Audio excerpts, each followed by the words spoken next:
बहुत दूर अनगिनत तारों के पार एक अजीब और रहस्यमय ग्रह था, नेक्सीरियन।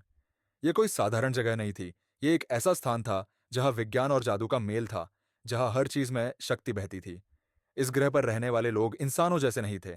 उनकी त्वचा काली और चमकहीन थी, जैसे कोई परछाई हो। उनकी आंखें सफेद रोशनी की तरह चमकती थीं और उनकी उपस्थिति किसी भी आम प्राणी से अधिक प्रभावशाली थी। इस जगह का सबसे ताकतवर शासक था सुप्रीम, लेकिन वह सिर्फ एक राजा नहीं था, बल्कि एक देवता तुल्य शक्ति का स्वामी था। उसकी शक्ति इतनी थी कि वह अपनी आवाज से ही पूरा ग्रह हिला सकता था। लेकिन उसकी सबसे बड़ी चिंता थी उसका परिवार। सुप्रीम के 5 बच्चे थे, एक्स, राया, मैनन, जायंट और जी। इनमें से सिर्फ एक को उसका उत्तराधिकारी बनना था। लेकिन कौन? सुप्रीम ने अपने हर बच्चे को एक एक शक्तिशाली योद्धा के हवाले कर दिया। ये योद्धा गार्डियंस ऑफ द थ्रोन थे, सबसे खतरनाक और वफादार रक्षक। उनका काम था इन बच्चों को प्रशिक्षित करना, उन्हें वह सब सिखाना जो उन्हें सर्वोच्च योद्धा बनने के लिए चाहिए था। ड्रैक्स, युद्ध का उस्ताद, जिसने एक्स को प्रशिक्षित करने का जिम्मा लिया। ओरिस, छायाओं का स्वामी, जो राया का गुरु बना। जेन, ज्ञान का रक्षक, जिसने मैनन को सिखाया। गोराथ, ताकत का राजा, जिसने जायंट को तैयार किया। काइल, ऊर्जा का उस्ताद, जिसने जेड को संभाला। सुप्रीम ने सख्त स्वर में कहा, इनमें से सिर्फ एक मेरा उत्तराधिकारी बनेगा, बाकी इतिहास में खो जाएंगे। और यहीं से शुरू हुई पांचों की खतरनाक ट्रेनिंग।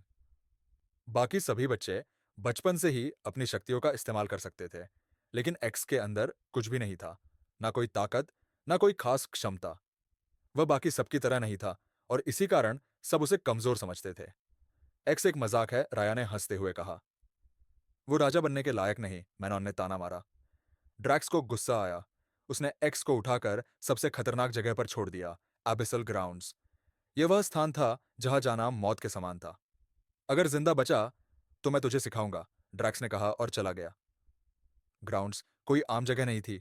वहां भयानक वॉइड बीस्ट्स रहते थे, ऐसे राक्षस जो किसी को भी जिंदा नहीं छोड़ते। वे अंधेरे में छिपे रहते, शिकार की तलाश में। पहले दिन एक्स बस भागता रहा। दूसरे दिन भी डर के मारे छिपा रहा। तीसरे दिन उसे समझ आया कि यहां बस भागने से कुछ नहीं होगा। अगर उसे जीना है तो उसे लड़ना होगा। एक्स ने पहली बार डर को छोड़ा और हमला किया। उसने बीस्ट्स को गौर से देखा, उनके हमलों को समझा और धीरे धीरे लड़ाई करना सीख लिया।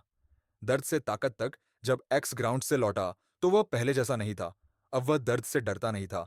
अब वह गिरकर उठना जानता था। अब वह हार को मजाक नहीं, सबक समझता था। ड्रैक्स को यकीन नहीं हुआ।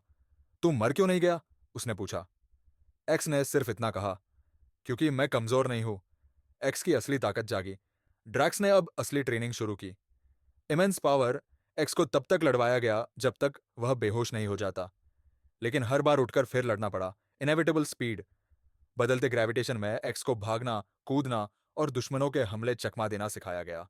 Void energy. यह वही शक्ति थी जिसने पूरे नेक्सारियन को बनाया था।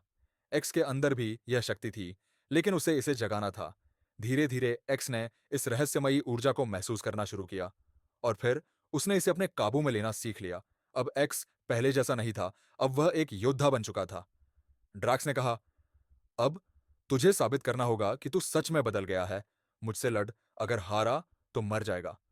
एक्स और ड्रैक्स के बीच जबरदस्त लड़ाई हुई। पूरा इलाका कांप उठा। धरती चटक गई। आसमान में अंधेरा छा गया। ड्रैक्स पूरी ताकत से लड़ा, लेकिन अब एक्स कोई आम लड़का नहीं था। आखिरकार एक्स ने ड्रैक्स को जमीन पर गिरा दिया। ड्रैक्स हंसा और कहा, अब तू तैयार है, लेकिन दुनिया तेरे लिए तैयार नहीं। एक्स की परीक्षा खत्म हो गई थी, लेकिन जैसे ही वह जीत के बाद लौटा, एक छाया उसे देख रही थी। वॉइड एनर्जी से भरी कोई और ताकत। एक रहस्यमयी दुश्मन जो अंधेरे में छिपा था। अब एक्स को सिर्फ अपने भाई बहनों से नहीं, इस अनजान ताकत से भी लड़ना था।